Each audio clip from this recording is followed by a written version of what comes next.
Assalamualaikum warahmatullahi wabarakatuh. Alhamdulillah wassalatu wassalamu ala Rasulillah sayyidina Muhammadin wa ala alihi wa sahbihi wa man walah. Subhanaka la ilma lana illa ma 'allamtana innaka antal alimul hakim. Rabbi shrah li sadri wa yassir li amri wahlul 'uqdatan min lisani yafqahu qawli. Alhamdulillah, yang saya hormati DKM Masjid Nurul Huda Cipete. Semoga Allah senantiasa memberikan kesehatan, memberikan umur yang panjang, dan memberikan kekuatan dan semangat sehingga mampu dan senantiasa konsisten dalam memakmurkan masjid Allah Subhanahu wa Ta'ala. Dan juga kepada hadirin yang saya hormati, alhamdulillah pada pembahasan subuh kali ini saya sebagai pengganti daripada guru saya, yaitu Abi Fawaz Fauzan, yang saat ini memohon maaf tidak bisa hadir dikarenakan sedang melaksanakan ibadah haji di Mekah di sana. Semoga beliau diberikan kesehatan, diberikan umur yang panjang sehingga beliau mampu berdakwah dan menyampaikan ilmu agama, khususnya ilmu Al-Quran. Alhamdulillah, pada pembahasan subuh kali ini saya akan membahas persoalan tentang kurban.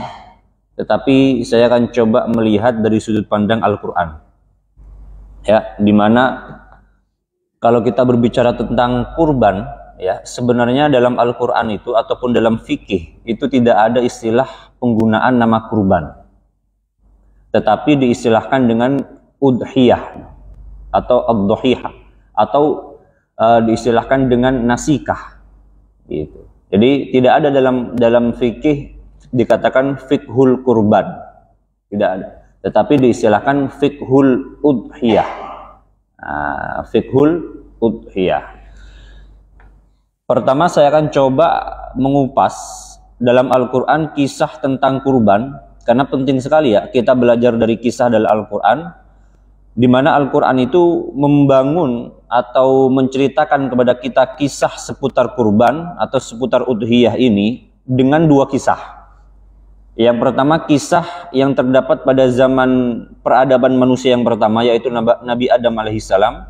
Yang kedua kisah yang terdapat pada peradaban bapaknya para nabi, Abul Anbiya, yaitu Nabi Ibrahim alaihissalam. Kenapa kisah ini penting ya? Karena dalam Al-Quran itu Allah telah terangkan dalam surah Al-A'raf ayat 176, Allah katakan faqsusil qososo. Kata Allah itu faqsusil qososo, coba ceritakan kisah-kisah kepada mereka. Jadi kita itu diperintahkan untuk menceritakan kisah para nabi khususnya. Apa tujuannya? La'allahum yatafakkarun, agar orang yang kita ceritakan itu mau berpikir. Gitu. Jadi Allah itu mengajak kita untuk terbiasa menceritakan orang-orang baik, menceritakan kisah orang-orang yang soleh. Apa tujuannya? Orang yang kita kisahkan itu mau berpikir. Kenapa demikian? Karena kalau kita buka dalam Al-Quran, Allah itu memberikan sebuah kita gambaran orang yang cerdas menurut sudut pandang Al-Quran. Itu bukan orang yang mendapatkan nilai yang tinggi. Tapi orang cerdas, kata Al-Quran, adalah orang yang dia mau mengambil pelajaran walaupun dari orang yang munafik. Apa Allah katakan? Inna fi dzalika la'ibratan liulil albab.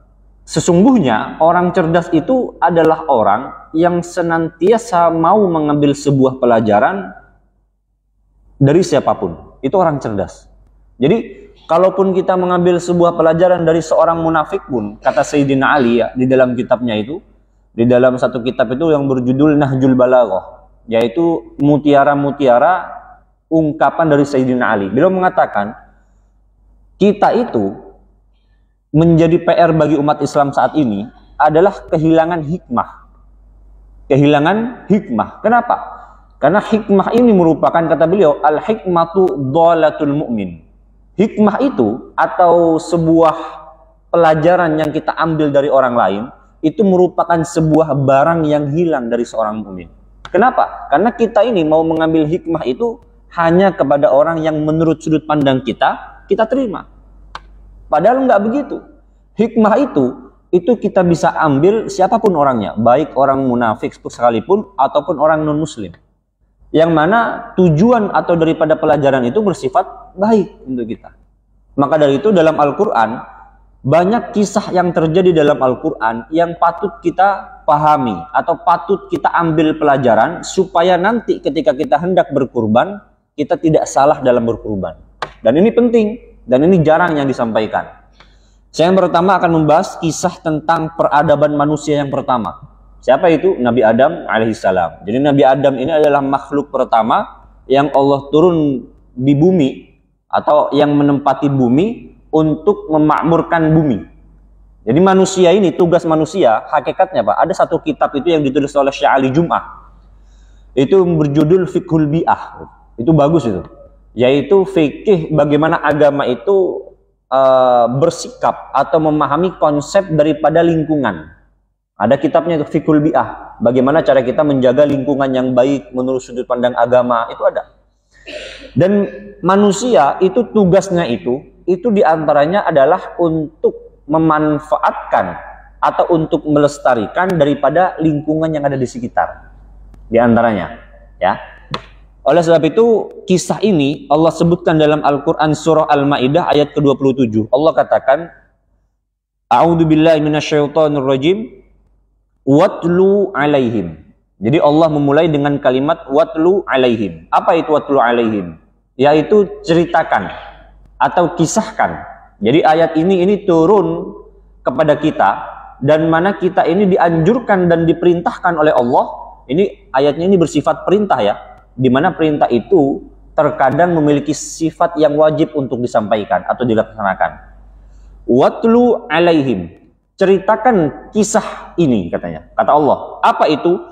Naba'a ibnai Adam. Apa kisahnya yang harus kita ceritakan? Yaitu dua anak dari Adam. Nah, jadi Allah itu mewajibkan bagi kita atau memerintahkan kita untuk menyampaikan kisah seputar dua anak Adam. Nah, dua anak Adam. Kenapa? Ada apa dengan dua anak Adam? Allah gambarkan idh qarraba kurbanan. Nah, ketika dua anak Adam ini melakukan sebuah ritual yang namanya ritual berkurban. Jadi kita ini dianjurkan oleh Allah untuk menceritakan seputar kisah dua anak Adam yang sedang melakukan ritual berkurban. Nah, jadi dua anak Adam ini berkurban juga. Oleh sebab itu Pak, kalau kita buka sejarah, kurban ini, berkurban dengan hewan, ini bukan hanya ajaran Nabi Muhammad saja, bukan ajaran Islam, tetapi ini hakikatnya, ini ajaran Nabi Ibrahim alaihissalam. Di mana kurban-kurban ini kemudian diubah oleh orang-orang ya dengan tujuan supaya agama mereka itu dibenarkan. Makanya kalau kita buka kisah atau sebuah peradaban manusia, itu banyak orang itu menyelewengkan kurban. Contoh saja Pak, ada satu kurban juga di agama Hindu di Bali, itu mereka itu juga berkurban. Jadi Hindu ini kan agama tertua ya di dunia, agama yang paling tua. Itu mereka itu juga melaksanakan ibadah kurban juga di adat atau di acara-acara tertentu. Apa tujuannya? Penyucian katanya. Makanya kalau di Bali itu mereka berkurban, tapi berkurbannya dengan babi, dengan ayam, dengan kambing, sapi, berkurban juga mereka. Tapi tujuan mereka berkurban itu bukan karena Allah. Nah, ini diubah. Zaman jahiliyah, pada zaman Nabi Muhammad, orang-orang itu mereka juga berkurban, Pak. Bahkan darah dari kurban itu, ya kan mereka berkurban hewan. Kemudian darahnya, itu dalam tafsir Ibnu Katsir dikatakan, itu darahnya itu diambil, kemudian diusap kepada kepala bayi mereka yang baru lahir. Itu mereka juga melakukan kurban, tetapi konsep dan tata cara berkurban diubah oleh mereka. Atau kurban yang dilakukan oleh suku Maya. Ada suku kan yang namanya Maya. Itu mereka berkurban bukan dengan hewan, dengan manusia. Mereka berkurban dengan manusia. Ini lebih sadis lagi nih. Ada juga suku bangsa Mucik yang ada di Peru. Sama. Mereka berkurban bukan dengan hewan, tetapi dengan manusia. Tapi bedanya, kalau suku ini itu, berkurbannya itu bukan disembelih di leher saja, Pak. Tapi dimutilasi. Itu bahkan ada tahun 2003 itu, Ada sebuah penelitian di Amerika Serikat itu mereka menemukan 85 tengkorak manusia yang memang suku ini udah terbiasa berkurban. Ya tujuannya tadi untuk sebagai kesuburan, untuk sebagai kesehatan, atau untuk sebagai kemakmuran dalam sebuah daerah tersebut. Lah ini konsep yang telah diubah oleh orang-orang oknum.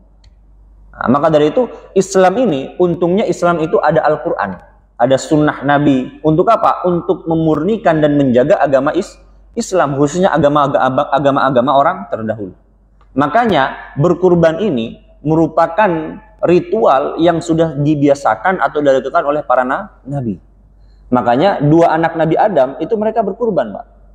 Berkurban. Tapi kita belajar kisah ini penting ya. Kalau bagi kita yang hendak berkurban itu penting kita belajar. Kemudian dikatakan fatukubbila min ahadihima. Ketika dua anak cucu Adam ini berkurban, Allah itu yang menerima kurbannya itu bukan dua-duanya, tetapi salah satu di antara keduanya. Jadi Allah tidak menerima dua-dua anak cucu Adam yang berkurban, enggak. Jadi dua anak cucu Adam cuma satu yang Allah terima. Siapakah itu? Yakni Habil. Jadi Habil yang berkurban, dan ada dua anak Adam kan ya, ada Qabil dan Habil. Yang Allah terima itu bukan dua-duanya, tetapi yang Allah terima hanya kurbannya si Habil. Kurbannya si Habil. Walam yutaqabbal minal akhar. Dan kurbannya si Qabil Allah tidak terima, Pak. Allah tidak terima. Nah, pertanyaannya, kenapa Allah menerima kurbannya Qabil, sedangkan kurbannya Habil, sedangkan kurbannya Qabil Allah nggak terima? Nah, ini kan pertanyaan harus dibangun. Supaya apa? Supaya ketika kita hendak berkurban, jangan sampai kurban kita itu benar, sah, tapi pahala daripada kurban kita gak dapat. Jadi duit kita 20 juta, 5 juta, hilang, percuma. Kenapa? Karena ketika kita berkurban tidak diterima. Pahalanya itu tidak sampai kepada kita. Hanya sampai keabsahan daripada berkurban. Oh, apakah bisa seperti itu? Bisa, Pak. Ini contoh kita sholat subuh nih ya. Saya sholat subuh. Saya sholat subuh, gamis yang saya pakai itu hasil daripada curian. Sah nggak sholat kita? Sah sholat kita, Pak. Sholat saya ini sah, walaupun menggunakan pakaian yang kita curi. Tapi sholat kita haram. Sholat kita sah, tapi diharamkan. Maka dari itu dalam kitab Zubat dikatakan, kalau orang hendak melakukan amal yang baik, maka yang perlu kita lakukan itu bukan cuman kita beramal baik saja, enggak.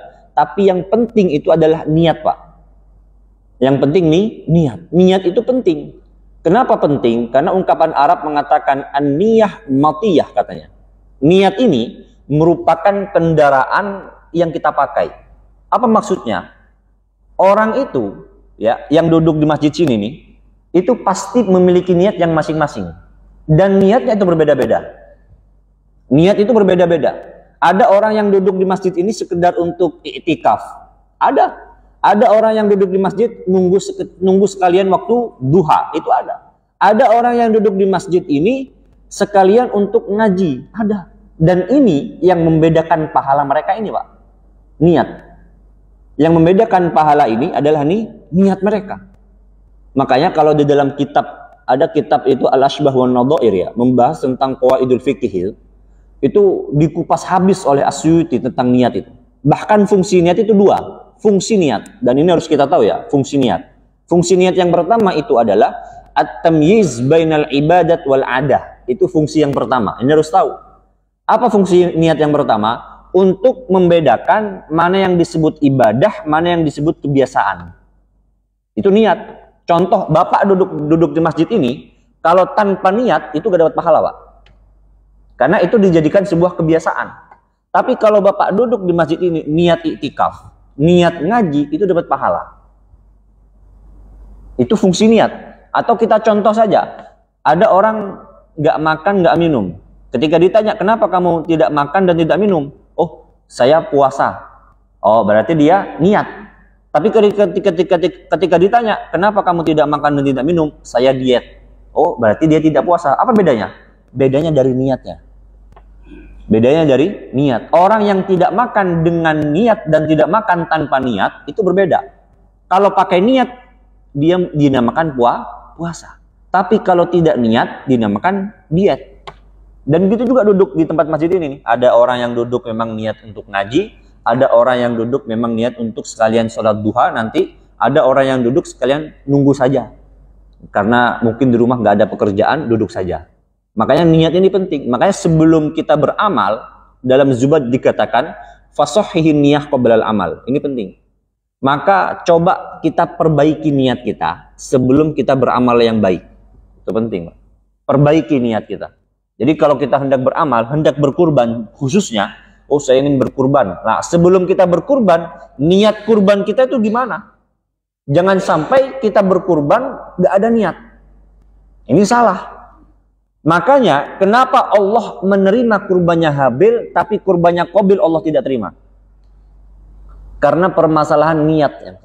Jadi niat Habil dan niat Qabil itu berbeda.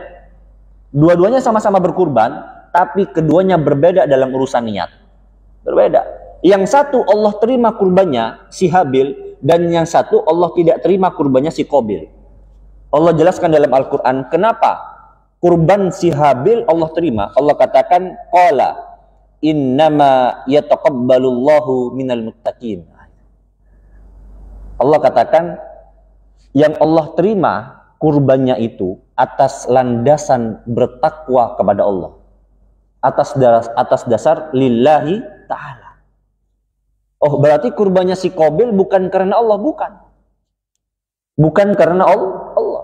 Makanya kalau kita hendak beramal yang baik, itu kita lihat dulu niat kita, Pak. Kita sedekah karena Allah atau karena riya? Kita sedekah karena memang cinta kita untuk berbagi kepada orang lain, atau merupakan bentuk panggilan daripada perintah Allah, atau kita berkurban, atau kita bersedekah untuk kita pamerkan kepada orang lain. Makanya kalau kita buka dalam kitab Ibnu Katsir, tafsir Ibnu Katsir, tafsir-tafsir yang lain, kenapa kurbannya si Qabil Allah tidak terima? Karena kurban si Qabil itu dicampur dengan tujuan bukan karena Allah. Dalam artian dia tidak murni karena Allah. Makanya Allah tidak menerima kurbannya. Apa maksudnya? Pahala daripada kurbannya si Qabil Allah tidak sampaikan, tidak berikan.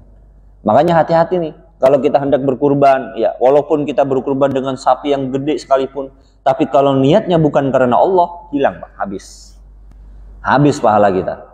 Uang kita habis, percuma. Makanya kita sholat ini, kalau bukan karena Allah, percuma sholat kita. Makanya kan, kalau kita sholat kan yang pertama kali kita baca apa doa iftitah itu? Inni wajjahtu ya. Tetapi yang paling menarik itu bunyinya seperti ini Pak. Inna sholati wa nusuki wa mahyaya wa mamati lillahi rabbil alamin. Apa artinya? Inna sholati, sesungguhnya sholatku katanya, yang saat ini kita kerjakan, wa nusuki dan segala ibadahku, wa mahyaya dan matiku atau hidupku, wa mamati dan matiku lillahi rabbil alamin, karena hakikatnya untuk Allah. Nah, tapi dilihat apakah benar karena Allah atau tidak. Kan begitu masalahnya. Permasalahannya seperti ini. Makanya ini menarik ya, kisah ini bukan cuma membahas tentang kurban, tentang kisah Nabi Adam ini, bukan. Tetapi membahas tentang penyakit pertama manusia itu ya. Allah ingin memberitahukan penyakit pertama yang terdapat pada manusia itu bukan penyakit jantung, bukan stroke, bukan asma, bukan. Tapi penyakit pertama yang menimpa manusia itu adalah penyakit hati. Jadi bahaya betul ini. Penyakit hati ini bahaya betul. Bahkan Al-Imam Al-Ghazali sampai membuat kitab itu membahas persoalan hati itu khusus, itu ada di Ihya Ulumuddin di juz ketiga. Itu membongkar habis Al-Ghazali membahas seputar hati. Satu kitab segede segini nih, sebesar ini, itu hanya membahas hati saja, Pak. Hanya membahas hati. Kenapa? Hati ini penting, Pak. Manajemen hati itu penting. Karena saya akan membahas tentang tesis saya ini membahas tentang pentingnya pendidikan hati menurut sudut pandang Al-Ghazali. Ketika saya baca dan saya dalamin, hati itu di dalam kitab Ihya itu dikatakan hati ini punya yang namanya pasukan, punya yang namanya tentara. Makanya ada istilah junudul qalbi, punya pasukan hati. Apa fungsi daripada pasukan hati? Kata beliau, kata Al-Imam Al-Ghazali, fungsi pasukan hati ini adalah taat kepada perintah dari hati itu. Kalau hati memerintahkan A, maka pasukan ini akan taat. Dan ini yang terjadi pada dua anak Adam ini. Kan dua anak Adam, si Qabil dan Habil, yang Allah terima kurban siapa? Habil. Tapi coba lihat, ketika Allah menerima kurbannya Habil, apa yang dilakukan Qabil? La'aqtulannak. Coba. Aku sungguh benar-benar akan membunuhmu, katanya. Aku sungguh benar-benar akan membunuh. Padahal Qabil dan Habil ini saudara kandung. Tapi karena penyakit hati, saya ulangi, karena penyakit hati, dengan mudahnya saudara kandungnya membunuh saudaranya. Penyakit hati, Pak. Jadi kalau penyakit hati sudah menimpa manusia, saudara, guru, murid itu hilang semua. Bahkan di Kalimantan ada pesantren itu, baru kejadian ketika saya membaca berita, seorang murid pondok pesantren dengan berani membunuh ustadzahnya. Ustadzah yang ngajarin Quran, ngajarin ngaji di pondok, itu dibunuh, Pak. Bunuhnya itu bukan dicekek, bukan apa, tapi ditusuk ke wajahnya nih, 8 tusukan. 1 ditusuk di dada. Kenapa? Ketika ditanya polisi, kenapa kamu membunuh ustadzah ini? Padahal dia kan guru kamu, kan begitu. Apa jawaban murid itu? Saya dendam, Pak. Saya dendam. Dendam itu dari mana? Dari hati, Pak. Dendam itu dari mana? Hati. Ria itu dari hati. Hasud itu dari hati, Pak. Dan itu kalau tidak kita kontrol dan kita manajemen, kita atur, dan over daripada penyakit hati, itu mengakibatkan pasukan hati ini akan taat melakukan kejahatan. Nah, pasukan hati ini mana? Ini pasukan hati nih, tangan pasukan hati. Makanya ketika hati mengatakan, wah saya nggak suka sama dia. Ini hati kan? Hati, oh saya nggak suka, dia, saya dendam sama dia. Oh, bagaimana kemudian hati mengatakan, bunuh dia? Ikut nih, tangan ini ikut. Oh, dibunuh beneran, Pak. Makanya murid membunuh gurunya. Qabil dengan berani dan dengan beraninya membunuh siapa? Saudara kandung yang dibunuh, Pak. Ini bukan saudara jauh, saudara kandung dibunuh. Kenapa? Karena tadi ketika Allah menerima kurbannya si Habil, Qabil ini nggak terima. Datang kepada si Habil ini, dikatakan dalam kitab Ibnu Katsir dikatakan, ketika Allah menerima kurbannya si Habil, fanazalu 'alal jabal wa qad ghadiba Qabil. Jadi Qabil itu marah. Wah, kurang ajar, kan. Kurban saya, capek-capek saya berkurban, uang saya mahal, banyak saya kurban, saya sembelih sendiri, kemudian kurbannya saya tidak diterima. Marah dia. Kemudian wa kana yutmirul hasada fi nafsi.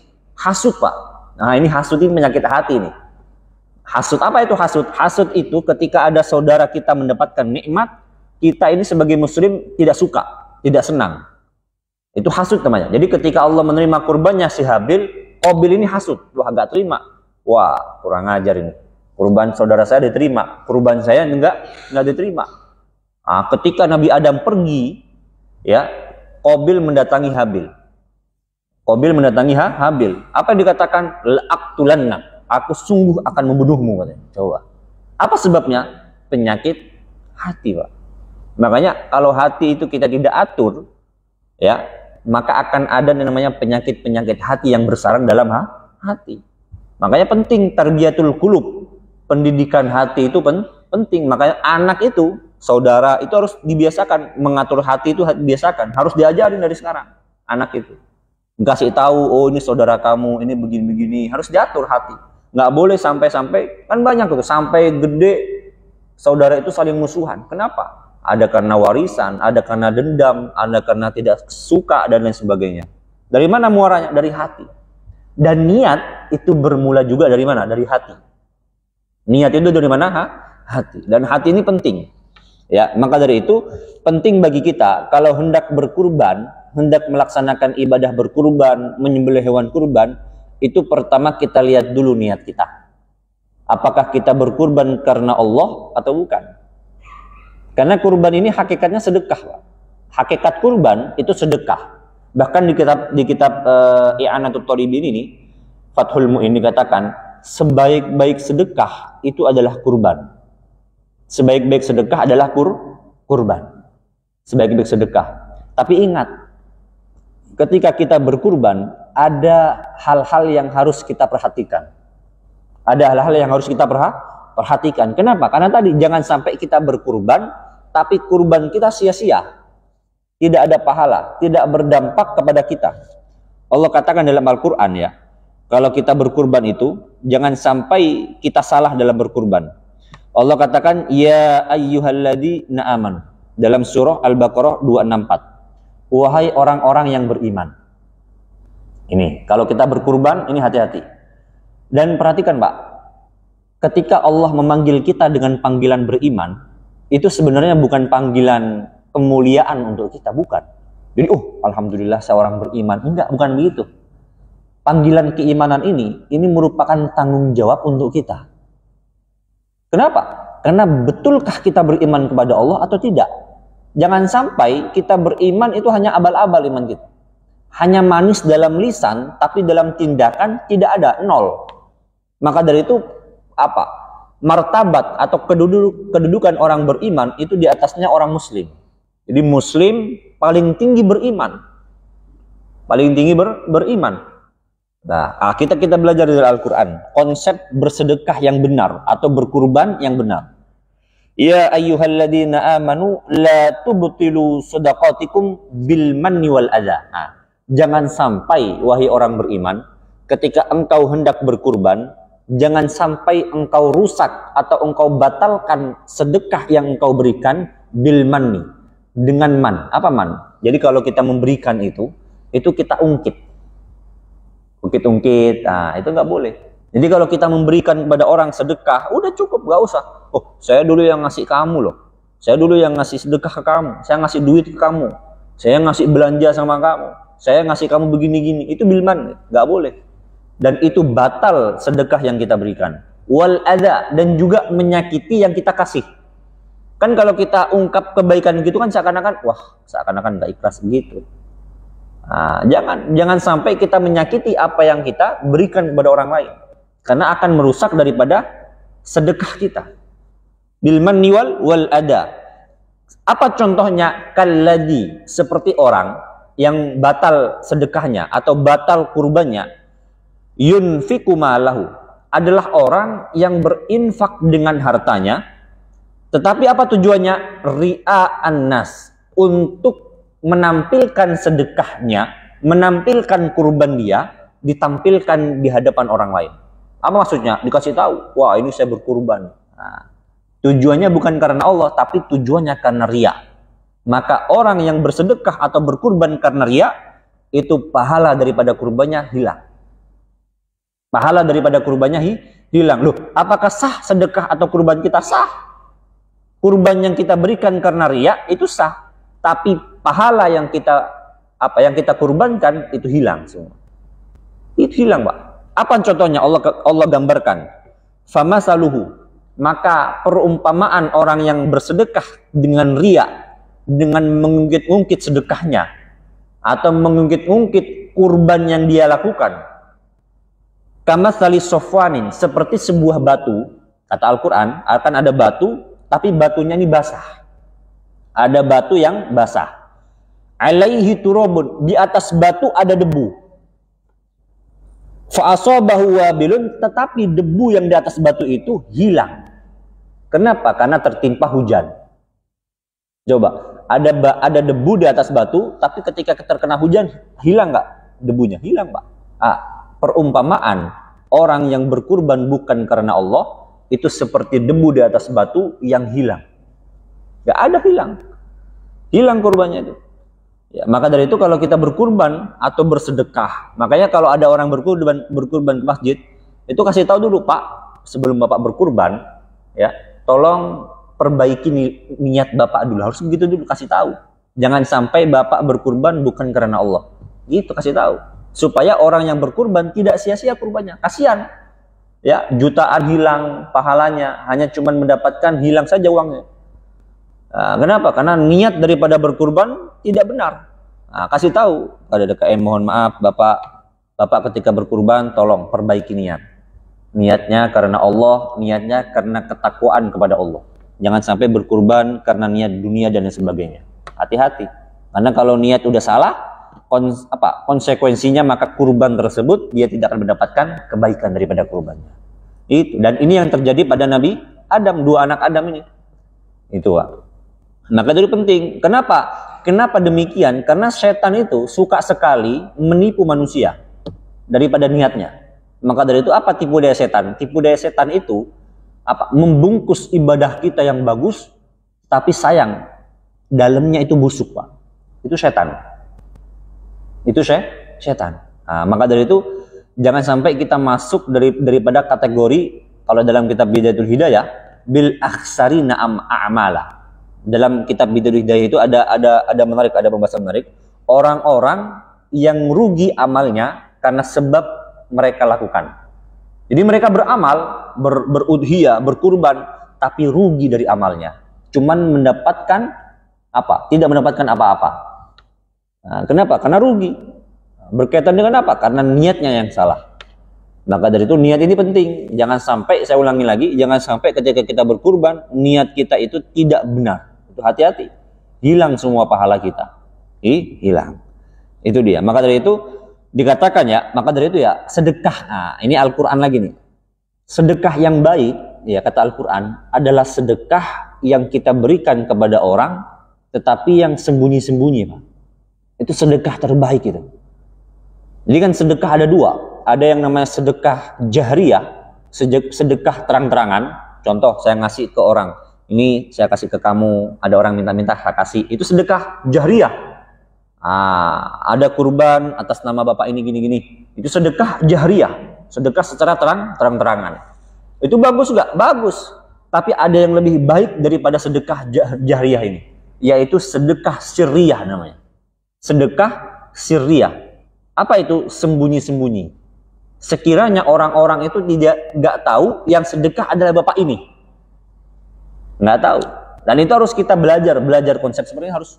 Contoh, di kantor, kita kerja di kantor atau di sekolah atau di apapun ya, ada teman kita tidak punya uang atau dia sedang mendapatkan kesulitan, kita kasih, kita sedekah kepada orang tersebut, tapi sekiranya orang tersebut gak tahu. Kayak contoh, kita masukkan uang di tas dia, 100.000 masukkan, 50.000, 200.000, kan ketika dibuka, loh ini uang siapa ya?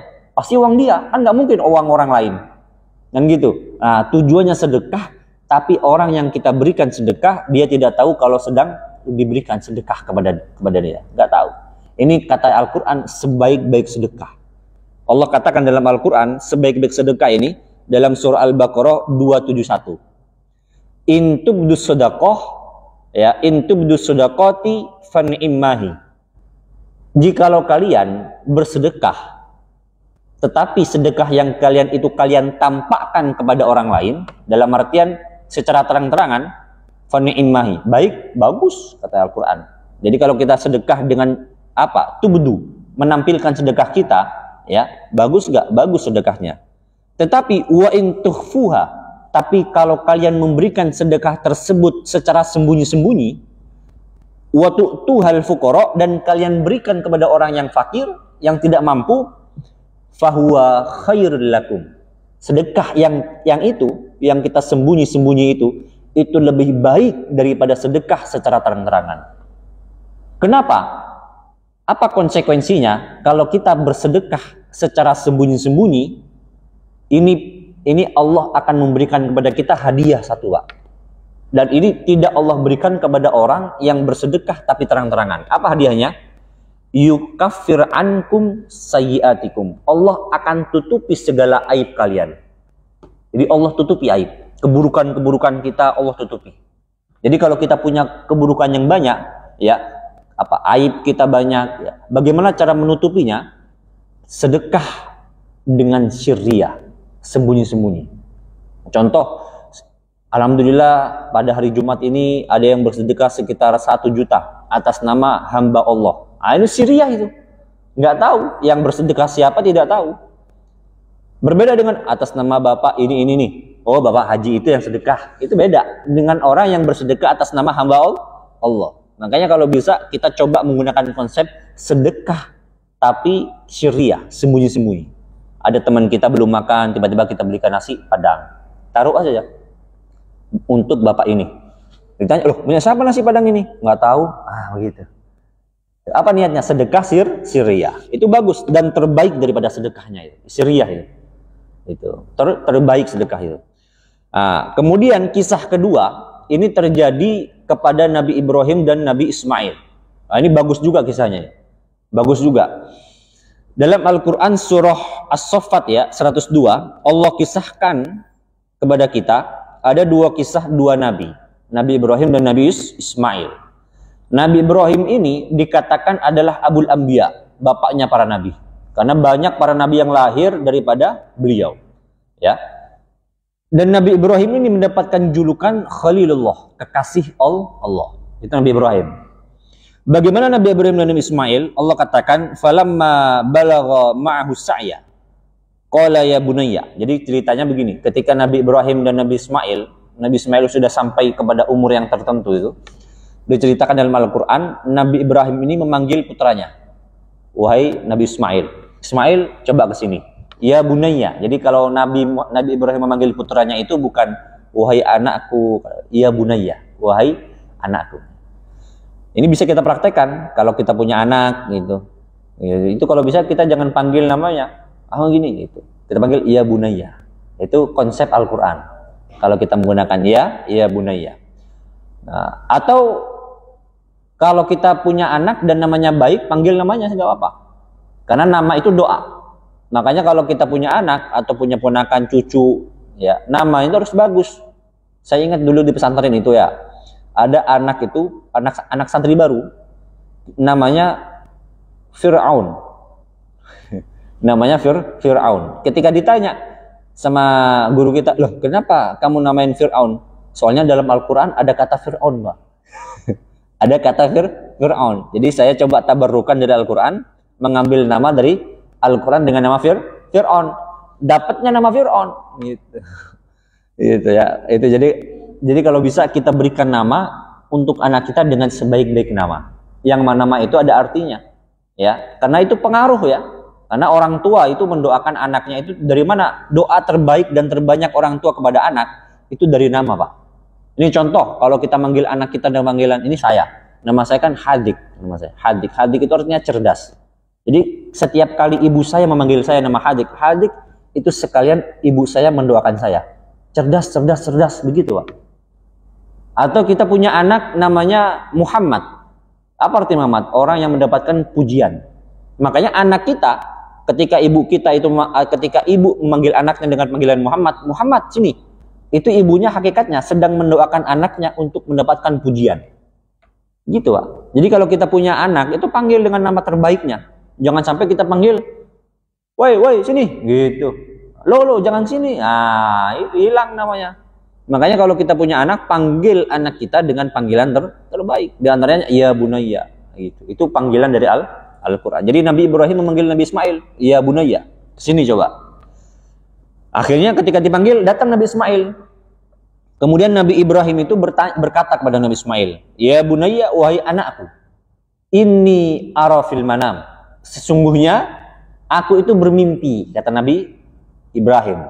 Jadi Ibrahim itu cerita kepada putranya, aku itu bermimpi wahai anakku. Bahkan dikatakan dalam beberapa keterangan referensi, mimpi Nabi Ibrahim ini bukan mimpi yang datang sekali, tetapi mimpi yang datang 3 kali berturut-turut. Mimpinya datang 3 kali berturut-turut. Apa mimpi itu? Anni azbahuka. Mimpinya aku semalam, hai putraku, dan mimpi ini datang 3 kali kepadaku, yaitu aku menyembelihmu, hai putraku. Coba, putranya mau disembelih. Dan ingat ya, mimpi para nabi ini dalam sebuah keterangan, ya, di dalam hadis dari Ibnu Abbas dikatakan, ru'yal anbiya fil manami wahyun. Mimpinya para nabi itu merupakan wahyu dari Allah. Merupakan wahyu. Jadi bukan Quran saja wahyu, tapi mimpi para nabi wahyu. Karena Allah ingin memberikan kepada nabinya itu sebuah berita. Coba kamu kerjakan ini. Kamu kerjakan ini tapi lewat mimpi. Perintah itu. Beda dengan mimpinya kita. Kalau mimpi kita bukan wahyu. Makanya kalau kita bermimpi nikah sama janda atau nikah 2-3, semalam saya nikah 2-3. Wah, kayaknya saya harus kerjakan mimpi ini. Beda, gak bisa. Mimpi kita beda dengan mimpi Nabi. Kalau mimpi Nabi itu wahyu, tapi kalau mimpi kita itu bunga tidur. Makanya kalau mimpi kita jangan dikerjakan. Wah, mimpi saya semalam habis jalan-jalan ke Singapura. Wah, kayaknya harus jalan-jalan saya ke Singapura ini. Wajib saya ini. Gitu. Bukan. Mimpi para nabi berbeda dengan mimpi kita. Mimpi para nabi, mimpi Nabi Ibrahim ini menyembelih putranya. Itu sedih banget Nabi Ibrahim. Kenapa sedih? Karena Nabi Ibrahim ini memiliki putra Nabi Ismail itu perjalanan panjang, Pak. Jadi bukan setelah menikah itu langsung punya anak, enggak. Panjang. Dan itu berdoa sering sekali Nabi Ibrahim. Berdoa supaya memiliki anak sering. Makanya kalau ada orang tua yang belum punya anak, coba pakai konsep doa Nabi Ibrahim ini. Apa doanya? Allah katakan dalam Al-Quran juga, doa Nabi Ibrahim itu pada seorang putra yang soleh. Itu doa Nabi Ibrahim. Kalau kita berdoa itu, insya Allah kita akan punya anak soleh. Kalau saya udah punya anak, tapi anak saya pengen jadi soleh, bisa nggak pakai doa itu? Bisa. Caranya itu, pegang kepala anaknya, berdoa. Robbi habli minas solihin, Robbi habli minas solihin, Robbi habli. Jangan kenceng-kenceng, pegang kepala. Robbi habli minas solihin, itu ngerukyah namanya. Berbeda. Robbi habli minas solihin, Robbi habli minas solihin, Robbi habli minas. Doakan anaknya. Dengan niat semoga anak kita menjadi anak soleh. Soleh ini bukan kiai, bukan Pak. Robbi habli minas, semoga anak saya soleh jadi kiai. Enggak. Anak soleh itu mau jadi kiai, mau jadi ustadz, mau jadi pegawai negeri, mau jadi presiden. Yang penting soleh. Mau jadi bupati, gubernur, yang penting soleh. Kan begitu. Dan bagusnya kalau kita berdoa ini, Allah itu langsung memberikan kepada kita jawaban. Apa Allah katakan? Fabasyarnahu bighulamin halim. Maka Allah berikan kabar kepada Nabi Ibrahim, kata sebab doa yang tadi itu, bighulamin halim, dengan seorang putra yang halim. Apa halim? Halim itu di atasnya sabar, Pak. Kalau sabar itu sekitar 70-80%. Sabar. Tapi kalau halim, totalitas bersabarnya itu tinggi. Itu halim, Pak. Makanya kalau kita pengen punya anak yang sabar, itu doanya ini. Robbi habli minas solihin, Robbi habli minas solihin. Doakan anak kita. Seperti itu. Ya, Robbi habli minas solihin. Maka kata Allah, ketika Nabi Ibrahim berdoa seperti itu, aku berikan putra yang bernama Ismail yang memiliki kesabaran yang stabil, yang meningkat kesabarannya. Makanya ketika hendak disembelih, ya, ketika mau disembelih oleh Nabi Ibrahim, ya, walaupun nanti ujungnya nggak jadi, Allah tukar dengan seekor kambing. Tapi menarik, ketika Nabi Ibrahim itu, Pak, dalam kisahnya itu begini. Kan Nabi Ibrahim memanggil putranya Nabi Ismail. Ayo ikut saya. Ketika dipanggil itu, wahai putraku, saya semalam bermimpi menyembelih engkau. Coba, apa jawaban Nabi Ismail? Ya abatif al matu'mar. Wahai ayahku, kerjakan apa yang diperintahkan kepadamu. Coba, itu sabar, Pak. Padahal mau disembelih, Pak. Mau disembelih. Kan beda anak kita. Wahai anakku, nanti beli HP-nya nanti ya. Marah anak kita. Kan begitu. Nanti jalan-jalannya nanti ya. Marah. Wah, nangis. Tapi Nabi Ismail enggak. Wahai putraku, aku akan menyembelihmu. Apa yang dikatakan Nabi Ismail? Ya abatif'al ma tu'mar. Wahai orang tuaku, Nabi Ibrahim, kerjakan apa yang diperintahkan kepadamu. Walaupun itu membunuhku, katanya. Walaupun aku harus disembelih, katanya. Kerjakan. Itu coba. Bukti kesabaran Nabi Ismail. Lah, ketika disembelih, Pak, ini menarik kisahnya. Dipanggil kan disembelih di satu tempat itu. Ketika mau disembelih gini, Pak. Ya, disembelih. Ini saya baca ini kaget. Saking bentuk kecerdasan Nabi Ismail itu kelihatan itu. Ketika disembelih oleh Nabi Ibrahim, Nabi Ismail itu berkata kepada Nabi Ibrahim, "Wahai ayahku," katanya, Nabi Ismail, "ketika engkau hendak menyembelihku, coba, sebelum engkau menyembelihku, mohon maaf," katanya. "Tolong lengan bajumu itu angkat." Jadi kata Nabi Ismail, bajunya ini, lengan bajunya diangkat. Diangkat ini. Diangkat dua-duanya. Ditanya Nabi Ibrahim, "Loh, kenapa diangkat wahai putraku?" "Iya, supaya ketika engkau menyembelihku, darahku tidak terkena dari baju lenganmu." Darah Nabi Ismail supaya tidak terkena daripada lengan Nabi Ismail. Jadi darahnya putranya, darahnya dia tidak kena dari lengan bajunya. Gitu. Dari saking cintanya kepada Nabi Ibrahim. Yang pertama. Yang kedua, dan kenapa aku menyuruhmu begitu? Supaya nanti ketika engkau bertemu dengan ibuku tidak bersedih karena melihat darahku di lengan bajumu. Coba. Itu. Dari saking solehnya Nabi Ismail menjaga hati dari ibunya, Pak. Bahkan mau disembelih pun, ya, mau disembelih pun nama Nabi Ibrahim, itu Nabi Ismail itu masih memikirkan ibunya, Pak. Oh iya, nanti ketika ibu saya melihat darah saya kan nangis. Kan bersedih Nabi Ibrahim itu, ibunya itu. Makanya angkat lengan bajumu, yang pertama. Yang kedua, wahai ayahku, ketika engkau menyembelihku, ya, tolong mataku itu ditutup. Pakai kain, ya, ditutup. Kenapa? Supaya ketika engkau menyembelihku, aku tidak sedih melihat engkau menangis dan engkau tidak sedih melihatku disembelih. Itu, Pak. Dari saking cintanya Nabi Ismail kepada orang tuanya. Sampai-sampai jangan sampai ketika beliau hendak disembelih, beliau melihat orang tuanya bersedih, Pak. Itu, Pak. Memiliki seorang putra Nabi Ismail, gimana doanya? Rabbi habli minas solihin. Itu doanya. Rabbi habli minas solihin. Semoga anak-anak kita menjadi anak yang soleh. Amin ya rabbal alamin. Begitu. Jadi kita praktekkan doa itu. Doa pegang orang anak kita atau cucu kita boleh. Atau ponakan kita, Rabbi habli minas solihin. Jadi megang kepala itu jangan gini-gini doang. Megang kepala sambil berdoa. Makanya kalau kita bawa putra-putri kita ke kiai, ke habaib, ya, yang memang orang-orang baik, orang-orang soleh, dipegang kepala bisa, didoakan. Begitu, didoakan biasanya. Ada yang bisa dipegang kepala, ada yang pegang dada. Itu beda-beda. Nah, didoakan, bismillah gini-gini, doakan begitu.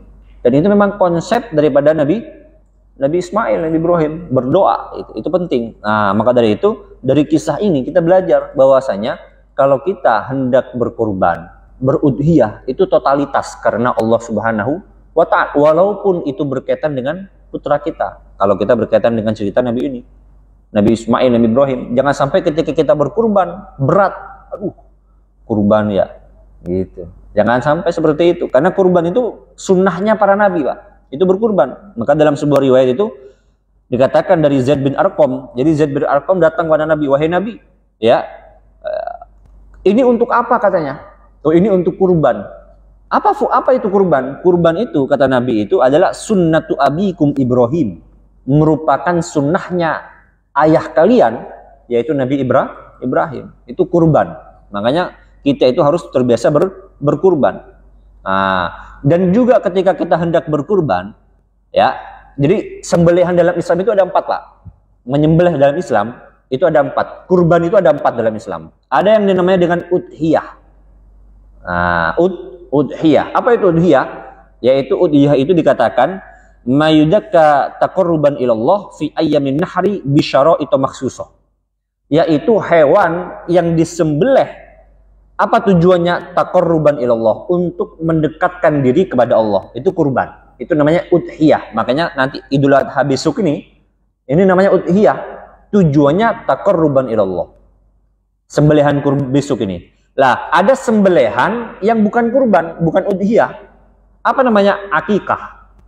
Sebenarnya istilah akikah ini sebagian ulama Syafi'iyah nggak suka. Lebih nyaman diistilahkan dengan nasikah atau dabihah. Nah, jadi boleh. Apa acara nasikah itu boleh. Atau acara akikoh, boleh saja. Tapi sebagian ulama tidak suka istilah akikoh. Karena istilah akikoh itu merupakan istilah yang tidak disukai dalam Islam. Ya, tidak disukai.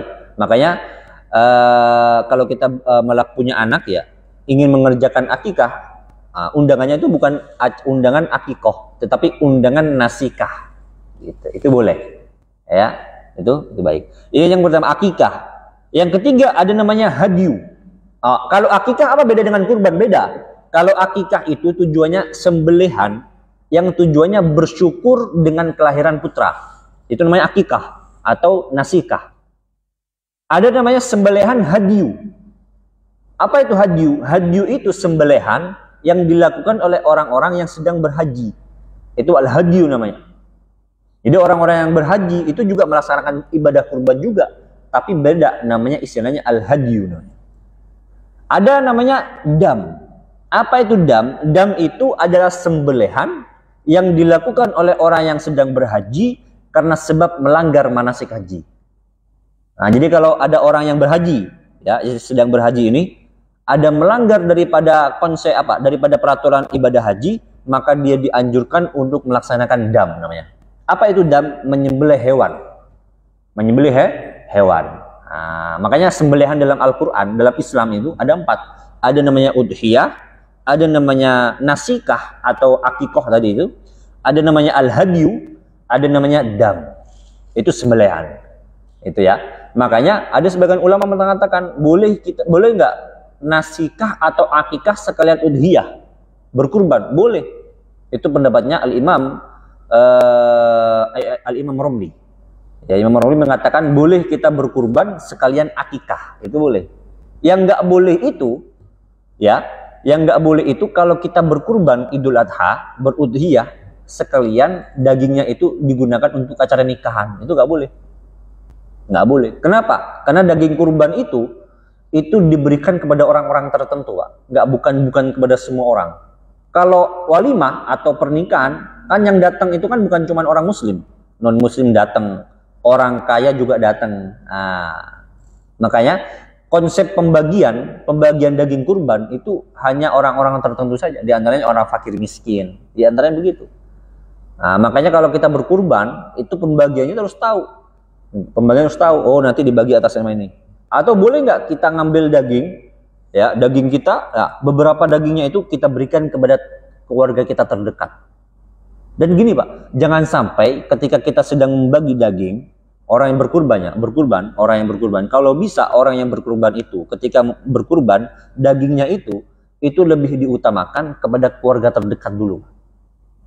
Kepada keluarga terdekat. Jangan sampai kita berikan daging kepada orang jauh-jauh, tapi keluarga terdekat kita punya ponakan orang yang nggak mampu, kita punya punya sepupu yang nggak mampu makan, termasuk orang yang fakir, kemudian kita berkurban tapi mereka nggak dapat, itu nggak boleh. Kalau bisa, kalau kita berkurban, kita minta kepada panitia, mohon nanti dagingnya ini berikan kepada atas nama ini, yaitu mereka itu keluarga saya. Itu boleh, yang mana keluarga itu termasuk orang fakir miskin, orang yang tidak mampu.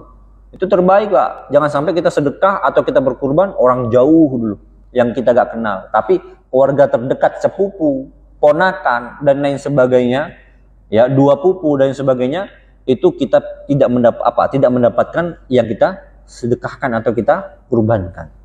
Gitu. Makanya kalau berkurban itu benar-benar harus dicek dulu, dilihat dulu niatnya, tata caranya bagaimana gitu. Ada sebagian ulama begini, supaya orang itu jangan sampai ketika berkurban itu ketika orang itu tidak bisa berkurban. Ya.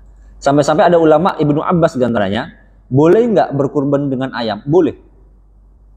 Tapi ingat, ini bagi orang yang tidak mampu. Bukan berarti saya nyuruh berkurban dengan ayam semua. Mending ayam daripada enggak, bukan begitu. Kalau mampu berkurban dengan sapi, Pak. Kalau mampu berkurban dengan kambing. Jangan sampai karena diperbolehkan ayam, walaupun ini kaul yang lemah, ya, walaupun pendapat yang lemah, tetapi jangan sampai kalau kita mampu beli kambing, kita belinya ayam aja deh, gitu. Jangan. Itu kalau kita menggunakan konsep Imam Hanafi, ya. Jadi hukum kurban, ya, sebelumnya hukum kurban itu dua Pak. Ada hukumnya sunnah muakkadah, ada hukumnya wajib. Ada hukumnya wajib Pak. Siapa itu? Al-Imam Hanafi. Imam Hanafi mengatakan kurban ini hukumnya wajib. Kalau ada orang yang tidak berkurban, dosa. Tapi ingat, bagi siapa? Bagi orang yang Allah berikan kecukupan rezekinya dan dia mampu berkurban, tapi dia tidak mau berkurban, maka hukumnya haram. Haram hukumnya. Maka berdosa orang itu. Berapa ukuran orang tersebut mampu? Kata Imam Hanafi, kalau orang tersebut memiliki uang sekitar 80 juta. Orang punya uang 80 juta di rekening atau di mana, tapi dia tidak mau berkurban dengan kambing minimal itu haram Pak, dosa orang tersebut. Hati-hati. Makanya kalau kita memiliki rekening, uang di rekening sekitar 80 juta, itu cuma diminta 3, 5, 4 juta itu. Untuk apa? Untuk berkurban. Dan kurban itu saya katakan sebaik-baik sedekah itu kurban, sebaik-baik sedekah. Maka jangan takut, ya. Jangan takut apa yang kita berikan, kita tidak mendapatkan itu, enggak. Allah katakan dalam Al-Quran, in ahsantum ahsantum li anfusikum. Kalau kita berbuat baik ya, maka kebaikan yang kita berikan akan dampaknya itu akan datang ke kita, Pak. Tapi kalau kita berbuat buruk, wa in asatum falah. Kalau kita berbuat buruk, dampak dari keburukan yang kita berikan akan datang ke kita juga.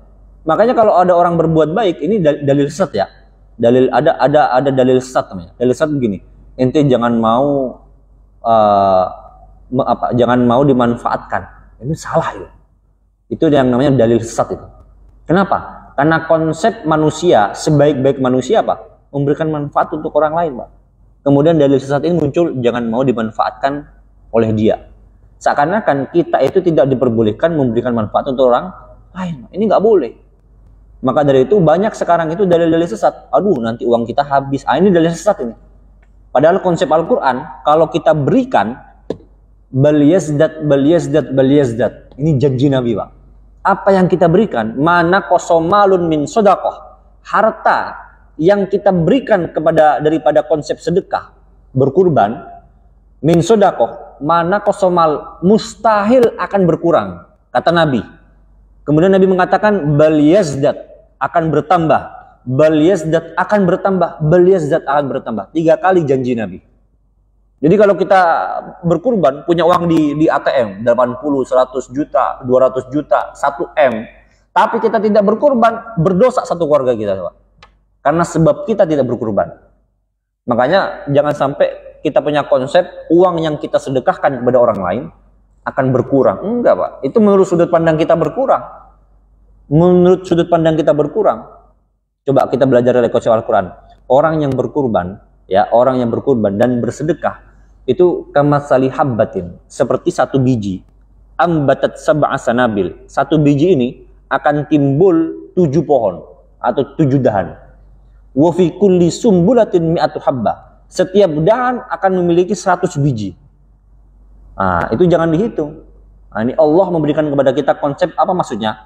Apa yang kita berikan dari satu kecil saja akan memberikan dampak berpuluh-puluh dan berjuta-juta kali lipat untuk kita. Makanya konsep sedekah itu begitu, Pak. Makanya kan ada artis itu, kalau nggak salah Denny Cagur itu. Sampai diceritakan, waktu itu saya punya uang berapa juta saja, ya, saya sedekahkan semuanya. Alhamdulillah, dapat job gantinya berkali lipat. Kalau nggak salah 3 juta berapa gitu, berapa gitu. Coba lihat di Google itu. Denny Cagur bersedekah dengan begini. Allah ganti langsung, Pak. Alhamdulillah, dengan konsep sedekah. Makanya kalau kita bersedekah itu jangan takut, Pak. Dan juga kalau sedekah saya katakan, jangan sampai kita bersedekah kepada orang jauh dulu, orang terdekat enggak. Apalagi kita bersedekah yang banyak totalitas kepada siapa? Kepada teman, tapi kepada istri enggak.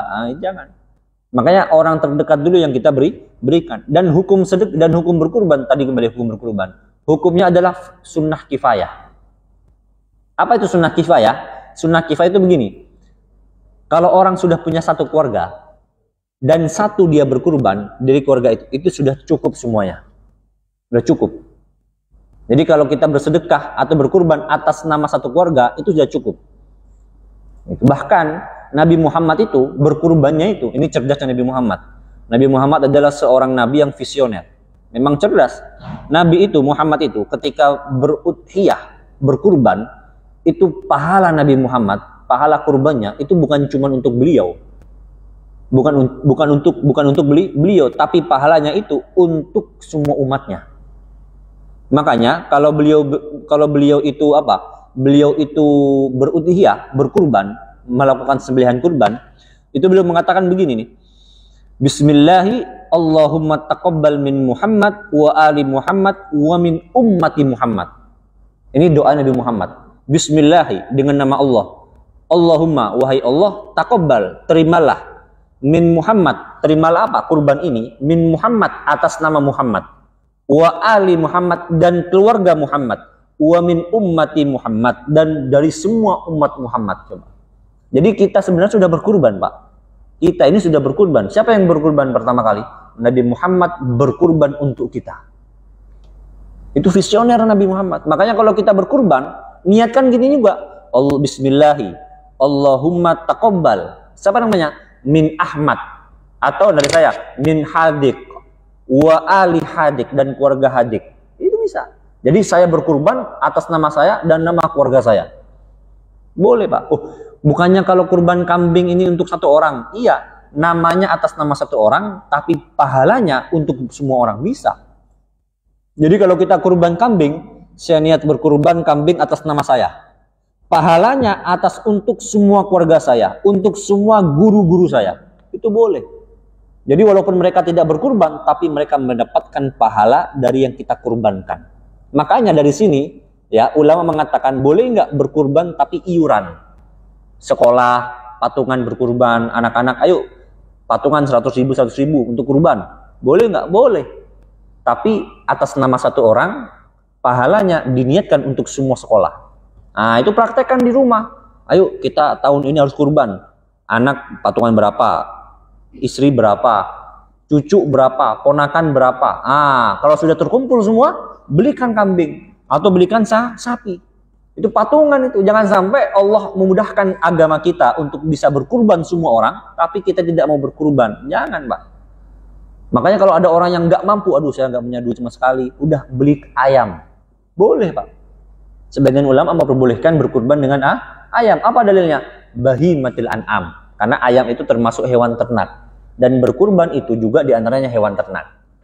Nah itu Pak. Makanya ada sebagian ulama yang mengatakan sebaik-baik kurban, menurut bukan Syafi'i ya, kalau nggak salah Hanafi, kurban terbaik hewan itu bukan unta Pak, tapi kambing. Menurut Imam Hanafi. Tapi kalau menurut Imam Syafi'i enggak.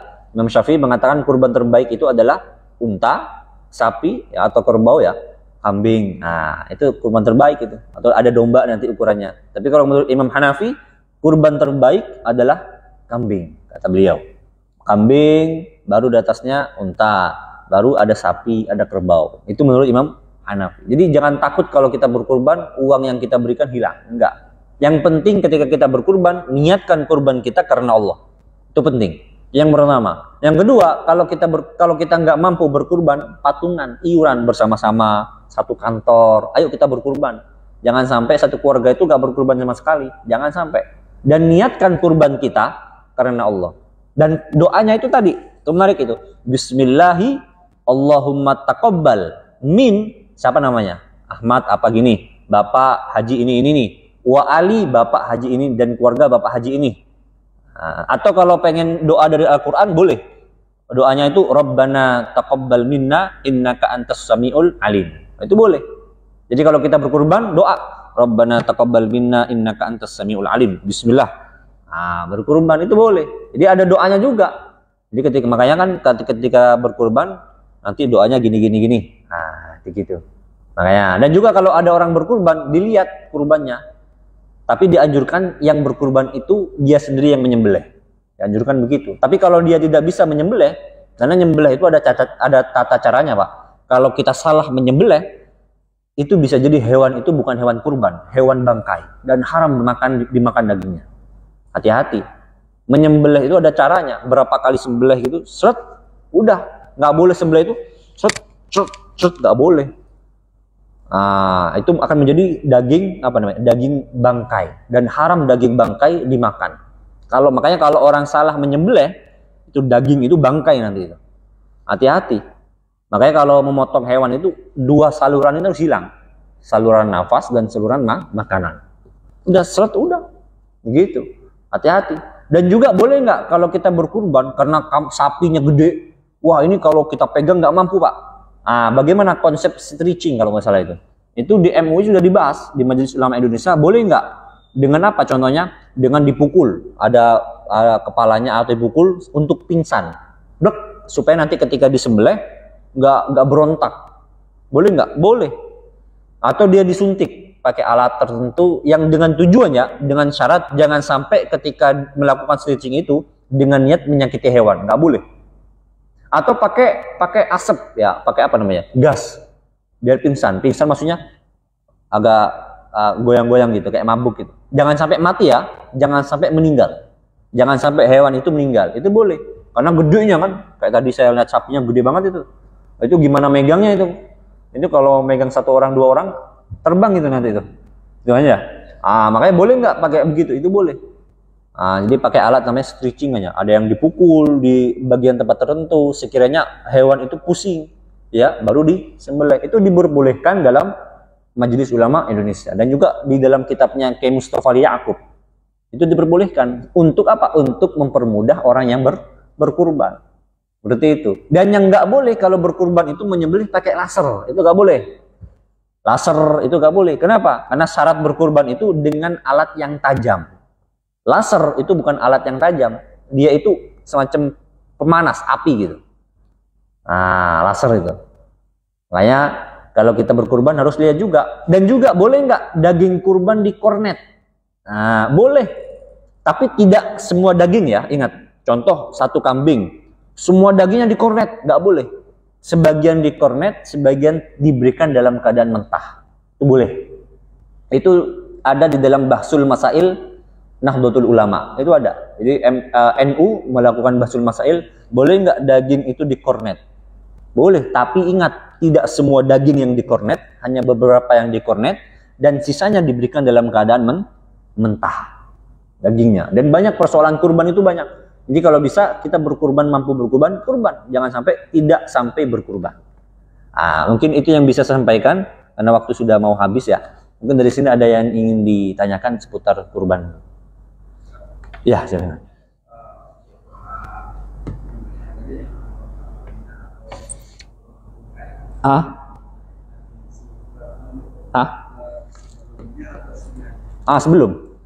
Sebelumnya. Iya, bisa juga, tapi lebih baik sebelumnya. Karena kan bisa itu berkaitan dengan niat. Makanya niat itu kan sebelum kita melakukan. Makanya kalau kita berkurban, doanya Allahumma bismillah dulu. Bismillahi. Pertama bismillah. Setelah bismillah dikatakan di dalam riwayat, ini riwayatnya sahih ya, dari Sayyidina Aisyah, dari Sayyidah Aisyah, istri Nabi. Istri Nabi yang paling cerdas ya. Bukan berarti yang lain nggak cerdas. Istri Nabi yang intelektual maksudnya. Bismillah, pertama bismillah. Yang kedua, Allahumma taqabbal min. Namanya siapa? Itu min. Makanya kan ada orang kalau Bapak haji ini. Kan bismillah doang boleh nggak? Boleh. Tapi kalau menggunakan konsep, jadi ada dua konsep berdoa itu. Ada konsep Nabi Muhammad, ada konsep Al-Quran. Dua-duanya boleh, bagus dua-duanya. Ya. Kalau pakai double bisa nggak? Konsep Nabi dan konsep Quran. Boleh, lebih bagus lagi. Konsep Nabi Muhammad begini, bismillah dulu. Allahumma taqabbal min, sebutkan namanya. Bapak haji ini, bin ini, bin ini, bin ini, bin ini. Bapak ini. Kalau sapi kan banyak itu. Bin. Bapak, mohon maaf, apakah nama keluarga mau disebutkan juga? Boleh, niatkan untuk keluarga Bapak ya, pahalanya kurban ini, boleh.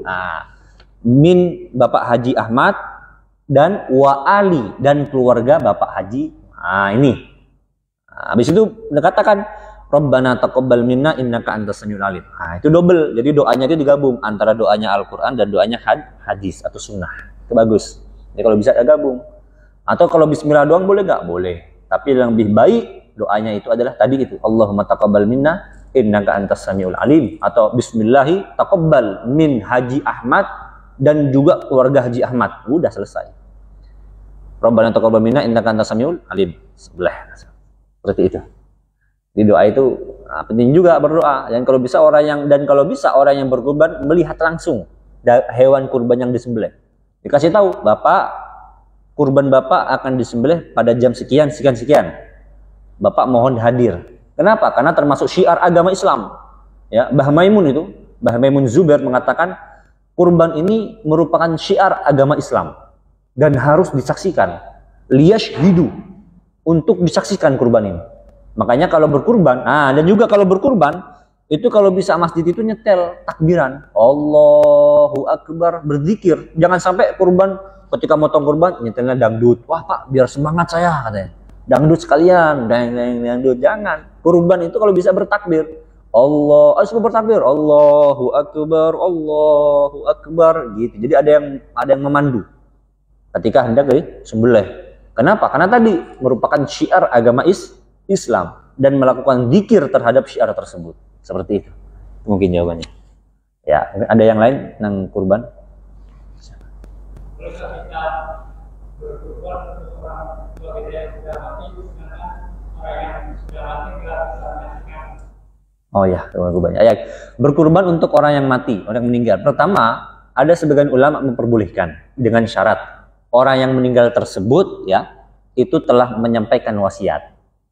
Nah, jadi orang dia sebelum meninggal, nah nanti sebelum saya meninggal, tolong kurbankan untuk saya. Itu boleh. Kenapa? Karena pertama dia mendapatkan izin. Mendapatkan izin. Loh, kalau mendapatkan tidak ada wasiat gimana Ustaz?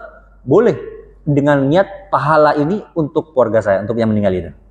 Sampai juga. Jadi yang penting itu bukan apa namanya? Bukan simbolik atas nama bapak yang meninggal, enggak. Yang penting pahala nyampe itu, Pak. Saya niatkan pahala ini khususnya. Nah, saya niatkan. Jadi gini, saya niat berkurban atas nama saya. Atas nama pribadi saya. Tapi pahalanya untuk orang tua saya seluruhnya. Itu boleh, Pak. Jadi nyampe semua pahalanya.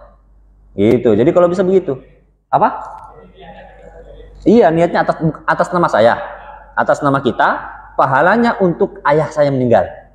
Itu nyampe. Jadi dikasih solusi oleh Islam. Gitu. Walaupun memang ada sebagian ulama, sebagiannya, walaupun tidak banyak, memperbolehkan berkurban atas nama orang yang sudah meninggal. Walaupun tidak ada wasiat. Ada sebagian ulama memperbolehkan. Nah, ada sebagian begitu. Tapi supaya lebih aman, lebih nyaman, dan lebih posisi lebih aman tadi, nah, niatkan kurban atas nama saya, atas nama kita, ya yang berkurban itu, dan pahalanya niatkan untuk yang meninggal. Sampai pahalanya. Nah, dengan doa tadi itu, Allah bismillahi, Allahumma taqabbal min, nama bapak siapa? Min Ahmad, dan saya niatkan pahalanya untuk ayah saya yang sudah meninggal. Itu boleh. Seperti Islam itu mudah. Islam itu mudah. Jangan sampai kemudahan Islam ini mencegah kita berbuat baik kepada orang lain, walaupun orang yang meninggal sekalipun. Tuh, Islam itu mudah, Pak. Tergantung kita mau nggak menggunakan kemudahan Islam itu. Mungkin ada yang lain yang ingin bertanya kali persoalan kurban.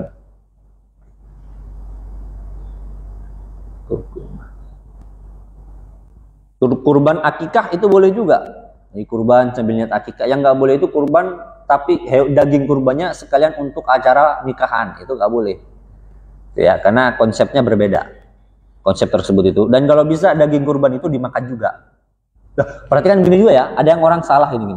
Ada kurban wajib itu ada kurban wajib itu ada dua. Ada kurban dengan nadar, ada kurban dengan ta'yin. Ini wajib dua-duanya.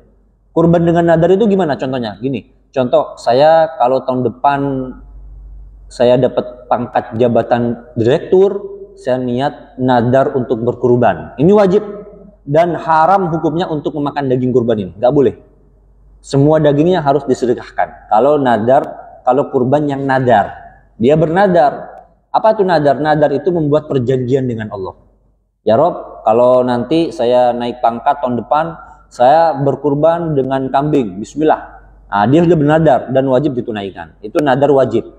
Ada dua, nadar wajib juga, tapi kurban yang wajib, tapi bukan nadar. Apa itu? Kurban ta'yin namanya. Contohnya begini, ada orang bawa kambing. Loh, itu kambing buat siapa? Ini kurban saya. Ini wajib hukumnya. Nggak boleh nggak. Jadi kalau contoh, dia sudah mengatakan ini kurban saya, terus dia mengatakan, oh nggak jadi deh, kurbannya haram, dosa. Kurban yang sudah dikatakan ini kurban saya, ini harus dikurbankan. Nggak boleh untuk diakhirkan, nggak boleh, atau dibatalkan, nggak boleh. Harus dilaksanakan.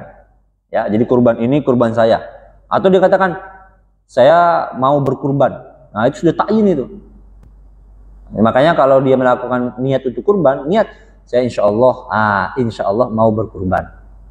Jangan sampai menggunakan kalimat kepastian, kalimat iltizam namanya. Memberikan sebuah kepastian, ini kurban saya. Atau mau beli kurban, daging kurban, mau beli hewan kurban. Itu kurbannya wajib ya. Kalau sudah mengatakan ini kurban saya, itu diistilahkan dengan kurban ta'yin. Jadi kurban wajib ada dua. Ada kurban nadar, ada kurban ta'yin. Dua-duanya wajib. Itu dia. Ya. Mungkin ada yang ingin ditanyakan kembali? Mungkin sudah cukup ya? Sudah cukup. Alhamdulillah, semoga pertemuan pagi hari ini Allah Subhanahu wa taala memberikan kepada kita kemanfaatan, memberikan kepada kita keberkahan, dan khususnya untuk anak-anak kita semoga menjadi anak-anak yang soleh, anak-anak yang baik, anak-anak yang taat kepada keluarga, kepada agama Islam, dan semoga perkumpulan pada pagi hari ini di subuh hari ini memberikan manfaat yang baik untuk kita dan untuk kedepannya. Amin amin ya rabbal alamin. Mari kita tutup dengan doa. Bismillahirrahmanirrahim.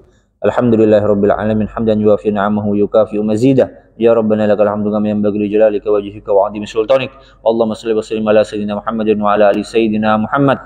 Allahumma ij'alna wa auladana wa dhurriyyatina wa talamidana minal ladzina yastami'una al-qawla fayattabi'una ahsanah waj'alna lil muttaqina imama. Rabbana hab lana minas salihin. Rabbana hab lana minas salihin. Rabbana hab lana min ladunka dzurriyyatan thayyibah innakas sami'ud du'a.